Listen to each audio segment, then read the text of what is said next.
meninos, bienvenidos a otro episodio de Civis Mundial. Yo soy Lucía Corona y el día de hoy les quiero platicar sobre la manera en la que las clases en línea están provocando una especie de conspiración en contra de gobiernos, organizaciones e instituciones a nivel mundial.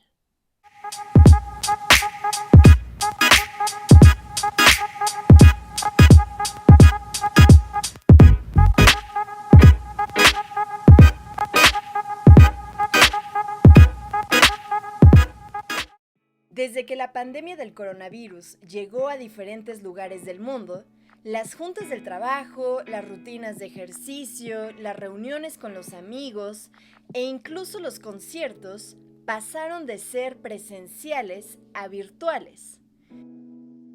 ¿Sabían que únicamente en marzo de este año, cerca de 200 millones de personas utilizaron Zoom? Claramente, el cambio que hemos tenido en nuestro estilo de vida nos ha hecho ser mucho más dependientes del Internet y como consecuencia, la seguridad, integridad y confidencialidad de nuestra información se ha vuelto aún más valiosa. Según un reporte realizado por una compañía de ciberseguridad llamada RiskIQ, cada 5 minutos ocurren alrededor de 10 ciberataques a computadoras que estén conectadas al Internet. Y hay un ciberataque en específico que durante los últimos meses se ha convertido en el favorito de los trolls y se llama Zoom Bombing. Pero antes de contarles sobre qué trata, es importante que conozcamos un poco más acerca de la compañía Zoom. Fue fundada en abril del 2011 por Eric Yuan y en un principio tuvo varios problemas para encontrar inversionistas que creyeran en su proyecto, ya que muchas personas pensaban que el mercado de las videollamadas ya se encontraba liderado por Skype. Es muy importante saber que originalmente esta aplicación fue diseñada con el exclusivo objetivo de poder realizar reuniones laborales de forma remota. Sin embargo, durante esta pandemia, muchas personas le han dado otros usos como para hacer ejercicio, reunirse con los amigos, asistir a conciertos virtuales y sobre todo, la más común, realizar clases en línea. Al día de hoy, cerca de 90,000 escuelas de diferentes países han utilizado Zoom para impartir sus clases. Ahora, ¿qué es el Zoom Bombing? Todo comenzó con unos alumnos que estaban hartos de sus clases en línea y que sus maestros les dejaran tanta tarea. Así que como protesta, comenzaron a crear cuentas de Twitter e Instagram en donde animaban a que sus seguidores compartieran sus códigos de Zoom y horarios de clase, invitando a que personas ajenas pudieran asistir y causar alborotos dentro de la sesión, obligando al host a que la terminara cerrando. Y esto comenzó a convertirse en una tendencia. Muchos de los que lograron invadir las sesiones de forma exitosa comenzaron a publicar videos de las reacciones que obtuvieron en algunas redes sociales como TikTok y YouTube. Sin embargo, esta broma comenzó a escalar de nivel, a tal grado que se comenzaron a hacer bromas de mal gusto.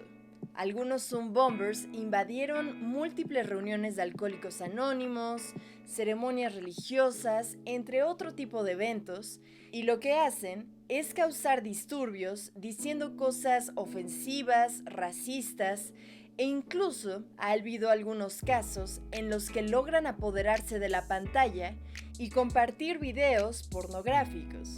Es por esto que tanto empresas como Google, SpaceX o la NASA, como gobiernos de Taiwán, Canadá, India, Australia, entre otros, han catalogado al Zoom Bombing como una amenaza cibernética y como consecuencia han comenzado a prohibir su uso.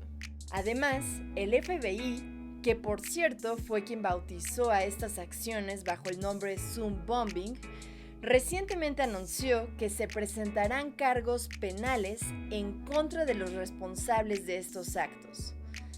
Pero, ¿acaso el Zoom bombing puede ser considerado un delito? ¿Existe algún artículo en la Constitución de Estados Unidos en la que se exprese que es ilegal entrar a una sesión ajena de Zoom?